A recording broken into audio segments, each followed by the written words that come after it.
2004 চনৰ বাৰিষা কালৰ কোনোবা এটা দিনত নামনিৰ মানা বেকি পল্লা পহুমাৰা আৰু ৰূপহী নৈৰে নামি অহা ভূটানৰ কুৰিচু নৈৰ বিশাল জলধাৰাই ঘাইকৈ সমগ্ৰ নামনি অসমত বিশাল জলপ্ৰলয়ৰ সৃষ্টি কৰিছিল। বহু লোকৰ প্ৰাণহানি ঘটাৰ লগতে শস্য মৎস্য আৰু পশুধনৰ ব্যাপক ক্ষতিসাধন হৈছিল আৰু নামনি অসমৰ লগতে বৃহত্তৰ ভৱানীপুৰ অঞ্চলটোৰ ভৌগোলিক অৱস্থাৰো ব্যাপক ক্ষতিসাধন হৈছিল। একালৰ হাৰুৱা কৃষিভূমি হৈ পৰিছিল কৃষি অনুপযোগী। বিশাল কৃষিভূমিৰ চৌদিশে পৰিছিল ডাঠ বালিৰ তৰপ। খেৰণি উলুৱনিয়ে ঢাকি ধৰিছিল একালৰ হাৰুৱা কৃষিভূমি। বানৰ ফলত বহু চহকী কৃষক গৃহহীন হৈ পৰিছিল। অনেকেই হৈ পৰিছিল কৃষি শ্ৰমিক। জীয়াই থকাৰ তাগিদাত কৰিছিল বিকল্প পথৰ সন্ধান। আজিও এই অৱস্থাৰ বিশেষ পৰিৱৰ্তন ঘটা নাই। তদুপৰি অঞ্চলটোত সংঘটিত কেইবাটাও সৰু বৰ বানপানীয়ে পৰিস্থিতিৰ অৱনতি ঘটোৱাত যথেষ্ট ইন্ধন যোগাইছিল। সম্প্ৰতি পৰিস্থিতিৰ অৱনতি ঘটোৱাত ইন্ধন যোগাইছে অঞ্চলটোৰ একাংশ অসাধু লোকে। ভৱানীপুৰৰ ২৭ নম্বৰ ৰাষ্ট্ৰীয় ঘাইপথৰ কালভাৰ দলংসমূহৰ তলেৰে পানী নিষ্কাশনৰ পথসমূহ মৎস্য পুখুৰী নিৰ্মাণৰ বাবে দলঙৰ মুখতে মাটিৰে ওখকৈ বান্ধ নিৰ্মাণ কৰাত সমস্যাৰ গভীৰতা দিনক দিনে বাঢ়ি গৈছে। এই ক্ষেত্ৰত প্ৰশাসন নিষ্ক্ৰিয় হোৱাৰ অভিযোগ উঠিছে। চাওক আমাৰ এই বিশেষ প্ৰতিবেদন।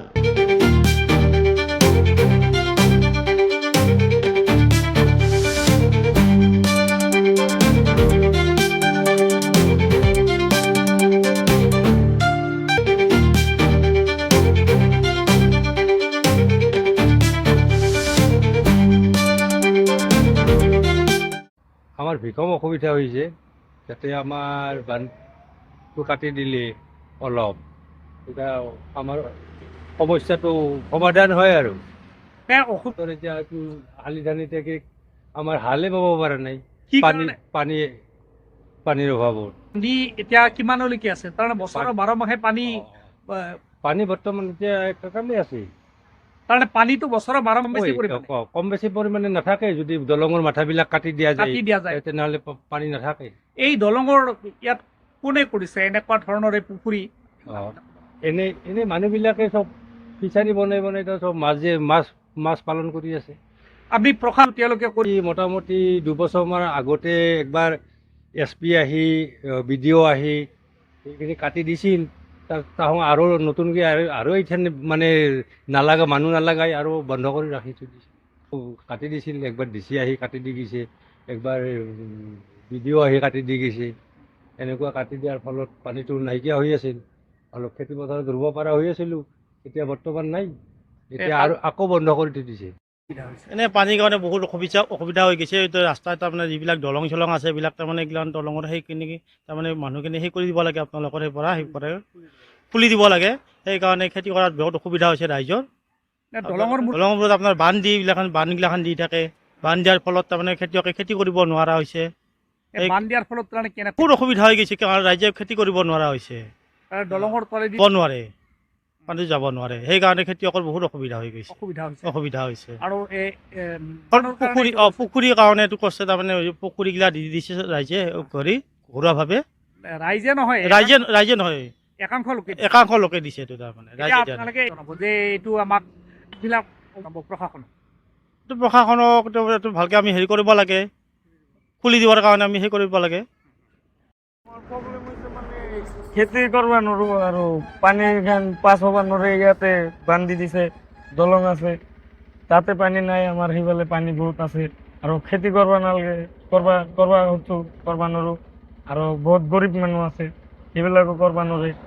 আমিতো যেনকে চলি আছো, এইবিলাক মানুহ কি কৰি খাব আৰু। চাওক আপুনি, পানী পাছ হ'বই নোৱাৰে ইয়াৰ কাৰণে। দলঙৰ তলেৰে সেইটো বান্ধ দিছে সেইকাৰণে। সাংঘাতিক এটা সমস্যা হৈ আছে বহুত দিন ধৰি। কাৰণ কৃষকবিলাকো আমাক কৈ আছে, মই যিহেতুকে প্ৰেচিডেণ্ট আমাৰ পঞ্চগলীয়া গাঁও পঞ্চায়তৰ, তেওঁলোকৰ মানে অসুবিধাখিনি হৈছে। মানে তেওঁলোকৰ এতিয়াও বৰ্তমানো ৰোৱা পুতিব পৰা নাই, মানে যথেষ্ট পানী হৈছে। পানী হোৱা কাৰণটো হৈছে কি, এইটো যিটো মানে দলঙৰ কাষতে এটা ফিচাৰী দিছে, আৰু ফিচাৰীত পানীখিনি বন্ধ কৰি তেওঁলোকে মানে মাছ পোহাৰ কাৰণে পানীখিনি বন্ধ কৰি ৰাখিছে। আৰু সেইটো পানীখিনি যেতিয়া বন্ধ কৰি দিয়া হৈছে বা এই মুখটো মানে দলঙৰ মুখখন যেতিয়া বন্ধ কৰি দিয়া হৈছে তেতিয়া মানে পানীখিনি যাব পৰা নাই। নাযাৰ কাৰণে আমাৰ পথাৰত মানে পানীখিনি কৃত্ৰিম বানৰ এটা সমস্যা হৈছে। আৰু কৃত্ৰিম বানটো হোৱাৰ কাৰণে খেতিয়কবিলাকে মানে ভুক্তভোগী হৈছে যে তেওঁলোকে মানে কঠীয়া পাৰিব পৰা নাই, নাইবা তেওঁলোকে ৰোৱাৰ ব্যৱস্থাটো কৰিব পৰা নাই। যথেষ্ট পানী হৈছে, কৃত্ৰিম বানৰ মানে কাৰণে বহুতখিনি পানী হৈছে। আৰু এইটো আমাৰ একচুৱেলি তেওঁলোকক মানে ধিক্কাৰ দিবলগীয়া কথা যে তেওঁ মাছ পোৱাই বেলেগত পুখুৰী কৰক, কিন্তু তেওঁ দলঙৰ মুখত তেওঁ কি কাৰণত এটা ফিচাৰী দি মানুহক মানে সেইটো সেই দলংখনৰ মুখটো বন্ধ কৰি দিব লগা হৈছে।